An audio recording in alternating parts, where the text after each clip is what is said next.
Hey Reddit, I really need some advice. I'm a 34-year-old guy named David, and I've been married to my wife, Jessica, for 6 years. We've had our ups and downs like any couple, but I genuinely thought we were in a good place, at least until recently. Lately, I've noticed some changes in Jessica's behavior that I couldn't quite put my finger on.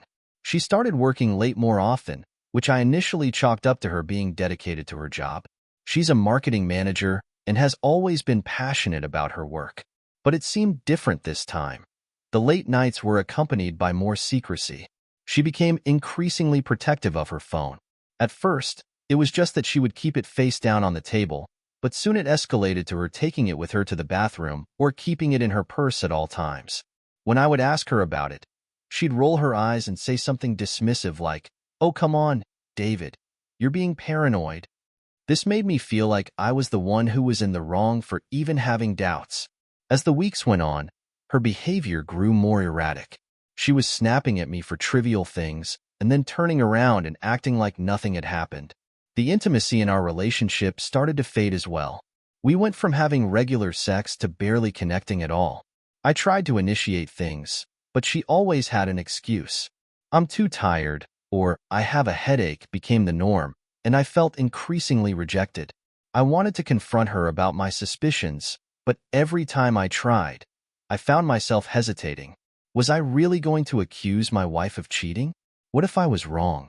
I didn't want to be that guy who jumps to conclusions without proof. But then again, my gut was telling me that something was off, and it was eating me alive. Little did I know, I was about to stumble upon the truth in the most gut-wrenching way imaginable. It was a typical Thursday evening when the discovery happened. Jessica had left for work in the morning, and I planned on making dinner.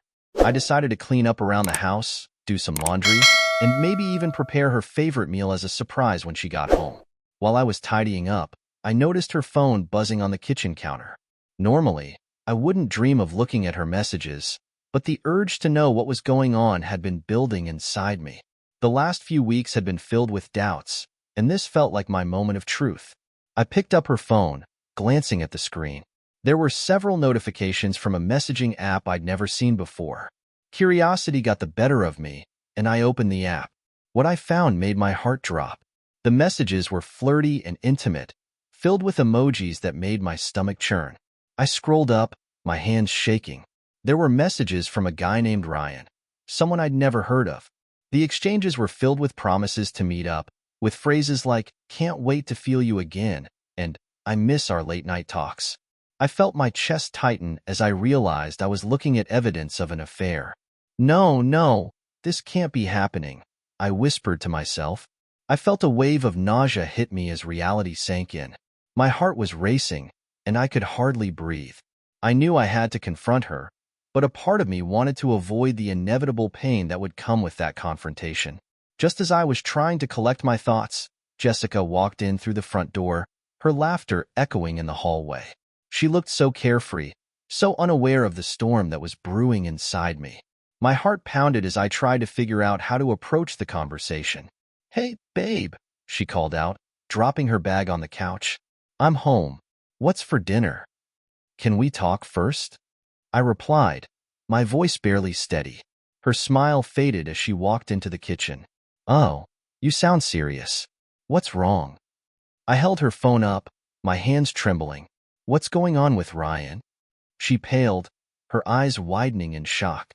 "What? What do you mean?" "I found your messages," I said, my voice rising in anger. "Don't lie to me. I saw everything. You've been cheating on me." Her expression changed from shock to defensive in an instant. "You went through my phone? Seriously, David? That's an invasion of privacy." "An invasion of privacy? You're having an affair. This isn't just about privacy anymore." I shot back, my emotions swirling. "I can explain," she cried, her voice rising. "It's not what you think." "What is it then?" I demanded, the betrayal washing over me in waves. "Because from where I stand, it looks pretty damn clear." "I was lonely," she snapped, her frustration spilling over. "You've been so busy with work, and I didn't know how to talk to you about it. I didn't mean for it to go this far." "Lonely? So you thought cheating was the answer?" I felt the anger boiling inside me. You couldn't have just talked to me instead? I didn't think you'd understand, she shouted back, her voice laced with defiance. You were always preoccupied. I took a deep breath, trying to regain my composure. You don't get to blame me for this, Jessica. You made a choice to betray our marriage. This isn't on me. I know, she said, tears spilling down her cheeks. I messed up, and I'm sorry. I didn't want you to find out like this. I felt a mix of anger and sorrow as I tried to process her words. Sorry doesn't cut it. You've broken my trust, and I don't know if I can ever look at you the same way again. Her face crumpled as she realized the gravity of what she had done. Please, I'll do anything to fix this. I love you. I don't want to lose you. My heart ached at her words, but the pain of betrayal overshadowed any feelings of love. How can I believe that? You've already shown me that you're willing to lie and cheat on me. How do I know this isn't just another lie? Silence filled the room, thick with unresolved tension. I felt like I was standing on the edge of a precipice, unsure of whether to jump or take a step back. I couldn't just walk away, but I also didn't know if I could forgive her. The next few days felt like I was in a haze, drifting through life on autopilot. I moved around our home like a ghost, every corner filled with memories of a love that felt shattered. I was flooded with emotions, anger, confusion, sadness, and I struggled to articulate any of them. Amanda tried to reach out to me, but I found myself withdrawing further. The distance between us grew, both physically and emotionally. I felt like I was living in a state of limbo, caught between love and betrayal. I decided to reach out to my best friend, Chris. He had been a constant source of support throughout my life, and I needed someone to talk to. We met up at a local bar, and as I sat across from him, I felt a mix of relief and anxiety. Dude, what's going on? Chris asked, concern etched on his face. You look like hell. I found out Amanda is cheating on me, I said, my voice heavy with emotion. I confronted her, and now I don't even know what to think. Jesus, man, I'm so sorry, he said, leaning back in his chair. How did you find out? I went through her phone, I admitted, the shame washing over me. I didn't want to, but I had this gut feeling that something was off. Honestly, I can't blame you, he replied. You had every right to find out. What's she saying? She's trying to say it was just a fling and that she felt lonely, I said, my frustration bubbling to the surface. But how can I trust her again? It feels like everything we built together is crumbling. Chris nodded thoughtfully. It's going to take time, man. You've been through a lot, and healing isn't a straight path. You need to figure out what you want moving forward. As the night wore on, I opened up about my feelings, the anger, the hurt, and the confusion. Chris offered support, but the reality of my situation still weighed heavily on me. I loved Amanda, but I couldn't shake the feeling of betrayal. That night, I returned home feeling more lost than ever. I lay in bed, staring at the ceiling, my mind racing. I replayed our conversations in my head, questioning everything I had believed about our relationship. I felt like I was standing on the edge of a precipice, unsure of whether to jump into the unknown or retreat to safety. Eventually, sleep overtook me, but the dreams that followed were filled with turmoil. Images of Amanda with Mark, laughter that felt foreign, and memories of our love tainted by betrayal. I woke up feeling like I was suffocating under the weight of it all. The days turned into weeks, and my emotional state fluctuated wildly. Some days, I felt empowered, determined to confront the situation head-on. Other days, I was consumed by sadness and doubt. I started attending therapy, hoping to gain insight into my feelings and the decisions I needed to make. My therapist, Karen, was incredibly supportive. It's important to give yourself the space to process this, she advised during one of our sessions. You're navigating a significant emotional upheaval, and it's okay to feel lost for a while. As I worked through my feelings, I began to realize that I had two choices: stay and work through the pain, or leave and focus on healing on my own. Each option had its pros and cons, but the thought of staying felt like an uphill battle. One evening, I decided to confront Amanda again. We needed to have an honest conversation about our future. We need to talk about where we go from here, I said, my heart racing. Okay, she replied, her voice steady but filled with anxiety. What do you want to discuss? I need to know if you're willing to put in the work to rebuild our relationship, I said, trying to remain calm. This isn't just about the affair. It's about trust and communication. I'll do whatever it takes, she said, her eyes earnest. I don't want to lose you, David. I love you. I want to believe that, I replied, searching her face for sincerity. But it's hard for me. I need you to show me that you're committed. I need time and space to heal. We can't rush this. Amanda nodded, tears welling in her eyes. I understand. I'm willing to wait, but I hope you know how much you mean to me. I'm ready to work on this together. As we sat there, I felt the weight of the decision settle over me. I knew that healing wouldn't be a straight line, but I also wanted to believe in the possibility of rebuilding our relationship. I felt a flicker of hope begin to grow. As the summer rolled on, Amanda and I began to implement the changes we discussed. We made an effort to engage in open communication and to prioritize our emotional well-being. Therapy sessions became a regular part of our routine, and I appreciated her willingness to confront her mistakes. During one session, Karen encouraged us to explore our feelings more deeply. How do you both envision moving forward? She asked, her eyes filled with curiosity. I want to rebuild trust, I said, feeling the weight of my words. But it's going to take time. I need to see consistency in Amanda's actions. I want to be there for him, Amanda said, her voice earnest. I know I messed up, and I'm committed to showing David that I can be trustworthy again. After a few more sessions, I started to see glimmers of hope. Amanda was working hard to prove her commitment, and I was slowly beginning to let my guard down. We started incorporating date nights back into our routine, and while there were still moments of anxiety, I felt a growing sense of connection. One evening, we decided to go out for dinner. We went to a small Italian restaurant that had always been one of our favorites. As we sat across from each other, I couldn't help but notice how much I missed this intimacy. The laughter and lightness felt like a reminder of the love we once shared. Can I tell you something? Amanda said, her eyes sparkling with excitement. Of course, I replied, intrigued. I've been thinking about taking a trip together. Just the two of us, she said, her voice filled with hope. Somewhere we can relax and reconnect. That sounds amazing, I said, feeling a smile break across my face. I'd love that. As we discussed potential destinations, I felt a warmth in my heart. Maybe we were finally moving in the right direction. The possibility of creating new memories together felt refreshing, and I wanted to believe we could find our way back to each other. Over the next few weeks, we continued to strengthen our bond. We planned our trip to a beautiful cabin in the mountains, excited for the chance to escape and focus on each other. The anticipation of the getaway felt like a fresh start, a chance to reconnect without the distractions of everyday life. The day of our trip finally arrived, and I felt a mix of excitement and nervousness. As we drove to the cabin, the scenery shifted from bustling city streets to peaceful, winding roads surrounded by lush greenery. The air felt lighter, and I could sense the tension between us easing. When we arrived at the cabin, I was struck by its beauty. Nestled in the woods, it felt like a retreat from the world. The fresh mountain air filled my lungs, and I felt a sense of peace wash over me. Isn't this place amazing? Amanda said, her eyes shining with excitement.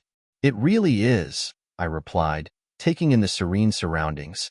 I think this is just what we need. As we settled in, we spent the first evening cooking dinner together, laughing, and enjoying the simple joy of being with each other. It felt like we were starting anew, rekindling the connection that had been overshadowed by pain. After dinner, we sat on the porch, watching the stars twinkle in the clear night sky. The quietude was comforting, and for the first time in a long while, I felt hopeful about our future. I've been thinking about how far we've come, Amanda said, breaking the silence. I want to make sure we keep building on this. I don't want to go back to how things were. Neither do I replied, my voice steady. I want to create a future together that's based on trust and love. As the days passed, we enjoyed our time together. We hiked through the mountains, explored the local area, and engaged in deep conversations.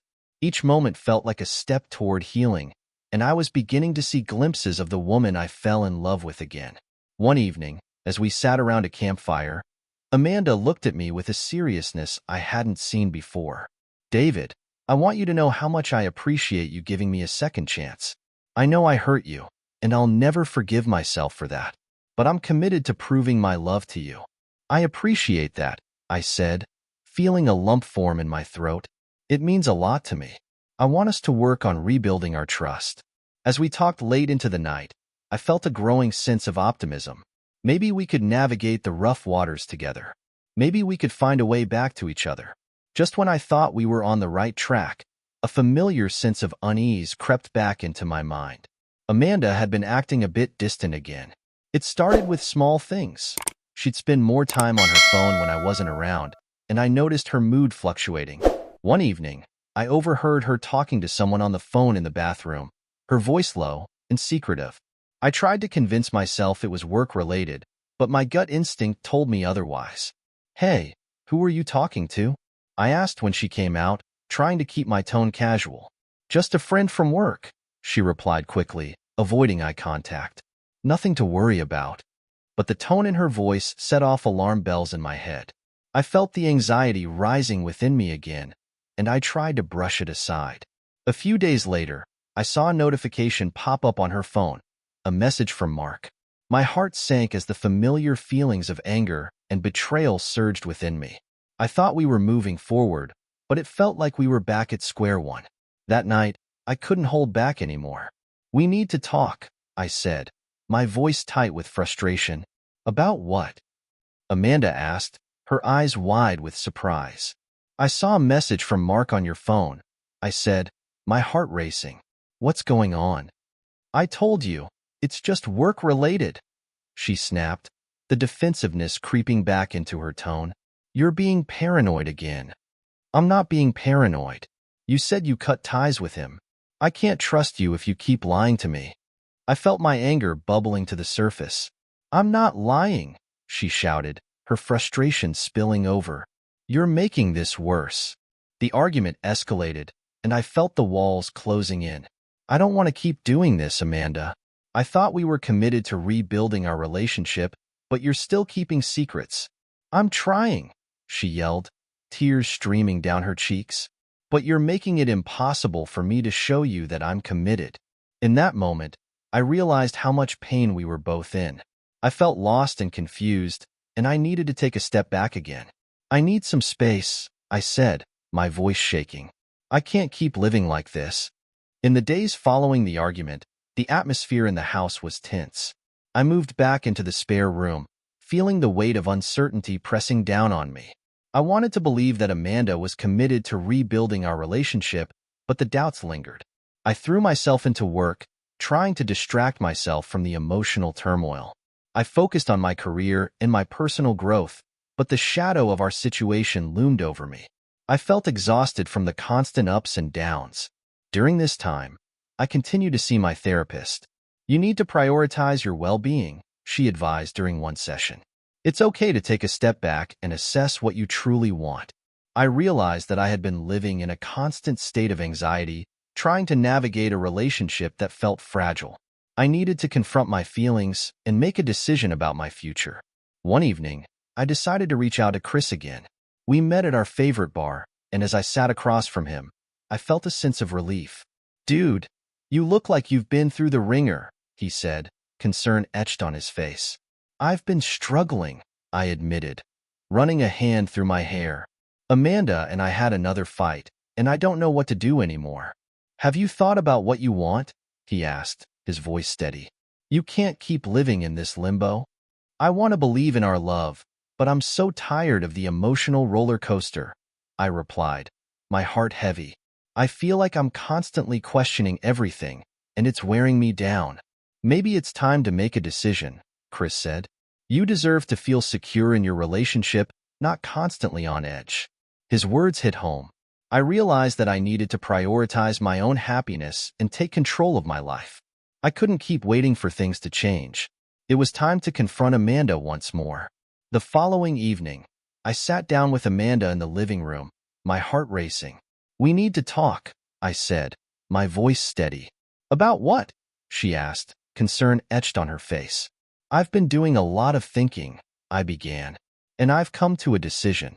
I can't keep living in this state of uncertainty. I need to prioritize my well-being, and I think it's time we discuss our future.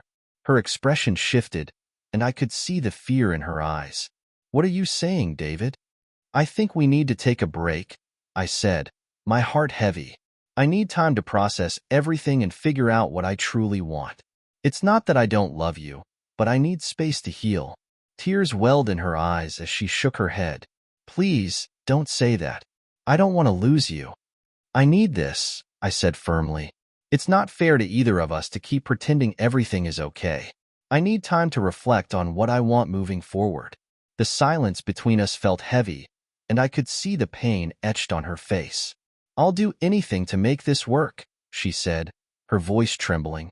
I love you, and I'm committed to rebuilding our relationship. I know you say that, but I can't keep questioning your commitment, I replied. I need to take a step back and focus on myself for now. I hope you understand. As I packed a bag and prepared to leave the house, I felt a mixture of sadness and relief. I didn't want to hurt her, but I also needed to prioritize my own healing. The following weeks were filled with uncertainty. I moved into a small apartment, giving myself space to process my emotions. I continued seeing my therapist, focusing on my mental well-being and self-care. I poured myself into my work, and as I began to find my footing again, I felt a renewed sense of purpose. I also took the time to reconnect with friends and explore hobbies I had set aside. As the days turned into weeks, I found myself reflecting on my relationship with Amanda.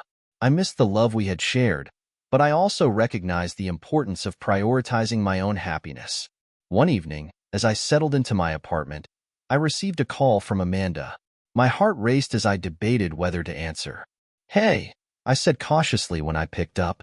David, I just wanted to check in, she said, her voice filled with emotion. I miss you. I miss you too, I admitted, the vulnerability in my voice surprising me.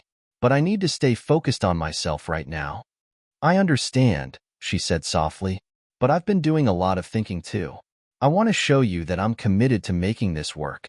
I paused, weighing her words. What do you mean? I'm willing to do whatever it takes, she said, her voice steady. I'll go to counseling, and I'll be more open about everything. I don't want to lose you, David. Her sincerity tugged at my heartstrings, and I felt a flicker of hope rising within me. I appreciate that, I said, my voice softer. But it's going to take time. I need to see consistent effort from you. I promise, she replied, her tone earnest. I'm ready to put in the work. I just want you back in my life. As we talked, I began to feel a sense of possibility. Maybe there was a way for us to navigate this together. But the lingering doubts still remained, and I knew it wouldn't be easy. Over the next few weeks, Amanda and I maintained communication, and she followed through on her commitment to seek help. We would occasionally meet up to talk, but I still needed space to process my feelings. One evening, I attended a support group for individuals navigating relationships after infidelity. Listening to others share their stories of healing and growth gave me a renewed sense of strength. I realized that I wasn't alone in this journey. As summer began to wind down, I continued to reflect on my relationship with Amanda. We met for coffee one afternoon, and as we talked, I could see the effort she was putting into her healing journey. I've been working hard to understand my mistakes, she said, her eyes filled with sincerity. I want to show you that I can be the partner you deserve. I appreciate that, I replied, feeling a mix of hope and uncertainty. But it's going to take time for me to fully trust you again. I understand, she said, her voice steady. I'm willing to do whatever it takes. I just want to be back in your life. As we continued to talk, I could see the change in her. She was actively working on her emotional well-being, attending therapy, and engaging in honest conversations. It felt like we were making progress, but I still needed to be cautious. We decided to take things slowly, focusing on rebuilding our friendship first. As we spent more time together, I found myself rediscovering the connection we had once shared. We went for hikes, explored local events, and even attended a concert together. With each shared experience, I felt a growing sense of hope. I knew that healing was a journey, and while the past would always be a part of our story, we were actively working toward a brighter future. One evening, As we were preparing to attend a friend's wedding together, I felt a mixture of excitement and anxiety. This would be our first significant social event as a couple since everything had happened, and I couldn't shake the feeling of apprehension. As I helped Amanda with her hair, I felt a surge of affection for her. "You look beautiful," I said, trying to focus on the positive. "Thank you," she replied, her smile lighting up the room. "I'm really excited about tonight." As we arrived at the wedding, I felt a sense of nervousness wash over me. The atmosphere was filled with laughter, music, and love, and I wanted to be fully present for Amanda. However, as the night went on, I noticed a familiar tension creeping back in. I saw Mark across the room, mingling with friends. My heart raced as I tried to push the anxiety away, reminding myself that Amanda was committed to moving forward. As the night continued, Amanda and I danced, laughed, and connected with friends. But I couldn't shake the feeling of unease. It was hard to ignore the fact that Mark was present, and I felt my insecurity bubbling to the surface. Eventually, I decided to step outside for some fresh air. As I leaned against the wall, I took a deep breath, trying to calm my racing heart. Just then, Amanda joined me, concern etched on her face. "Hey, are you okay?" she asked, her voice filled with worry. "I just needed a moment to breathe," I replied, feeling the weight of the evening settle over me. "It's hard for me to see Mark here. I can't shake the feeling of unease." "I understand," she said, her eyes earnest. "But I want you to know that I'm here for you. You're the one I want to be with." Her words struck a chord, and I felt a mix of gratitude and uncertainty. "I appreciate that. I want to believe in us, but I still have moments of doubt." As we stood there under the stars, I realized that healing was a process, one that required patience and open communication. I needed to focus on the progress we had made rather than the fear of the past. When we returned to the reception, I felt a renewed sense of determination. I wanted to work on rebuilding our relationship, but I also knew I had to prioritize my own emotional well-being. As summer faded into fall, Amanda and I continued to navigate the complexities of our relationship. We spent time together, deepening our connection and actively working on rebuilding trust. I found myself feeling more secure, and I began to see glimpses of the love we had once shared. There were moments of laughter, connection, and vulnerability that reminded me of why I fell in love with her in the first place. During one of our therapy sessions, Karen encouraged us to set goals for our relationship. "What do you both envision for your future?" she asked, her tone encouraging. "I want us to build a life together based on trust and mutual respect," I said, feeling a sense of clarity. "I want to work through the pain of the past while creating new memories together." "I want that too," Amanda replied, her voice filled with sincerity. "I'm committed to showing David that I can be the partner he deserves. I want us to move forward together." As the weeks went by, we established new routines, ones that honored our commitment to each other while also allowing for personal growth. We went on weekend trips, explored new activities, and even started discussing our dreams for the future. I felt a renewed sense of hope, and as we continued to work together, I began to believe in the possibility of rebuilding our love.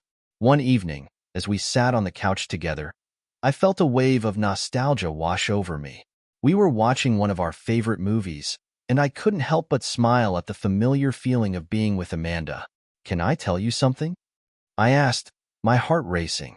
"Of course," she replied, turning to face me. "I never thought we would get to this point after everything that happened," I admitted, feeling vulnerable. "But I see the effort you're putting in, and it gives me hope." "I'm so grateful for your patience," Amanda said, her eyes shining. "I know I messed up, but I'm committed to being the partner you deserve." "I appreciate that," I said, my voice steady. "It's going to take time, but I believe we can navigate this together." As we talked, I realized how far we had come. We had faced the storm of betrayal and emerged stronger. The love we shared was still there, and I wanted to believe we could rebuild something even more beautiful. As fall transitioned into winter, Amanda and I continued to work on our relationship. We attended holiday gatherings together, embracing the joy of being with friends and family. Each shared experience brought us closer, and I felt a sense of hope blossoming within me. One evening, as we sat by the fireplace, I turned to Amanda. I've been thinking about our future, I said, my heart racing. I want to take things to the next level. Her eyes widened with excitement. What do you mean? I think we should start discussing the possibility of marriage, I said, feeling a rush of vulnerability. I want to build a life with you. Tears welled in her eyes as she smiled. I'd love that. I'm ready to take that step with you, David. In that moment, I realized that healing was possible. We had navigated the pain of betrayal and emerged stronger, ready to face whatever challenges lay ahead. As we embraced, I felt a renewed sense of hope, knowing that love could triumph over adversity. If there's anything I've learned from this experience, it's that love is not just about the good times. It's about navigating the storms together. It requires patience, understanding, and a willingness to confront the past. To anyone facing similar struggles, I encourage you to prioritize your well-being. Seek support, communicate openly, and remember that healing takes time. You are not alone in this journey, and love can be resilient if both partners are willing to put in the effort. As I look toward the future with Amanda, I feel a renewed sense of excitement and possibility. Together, we are ready to write the next chapter of our love story, hand in hand, heart to heart.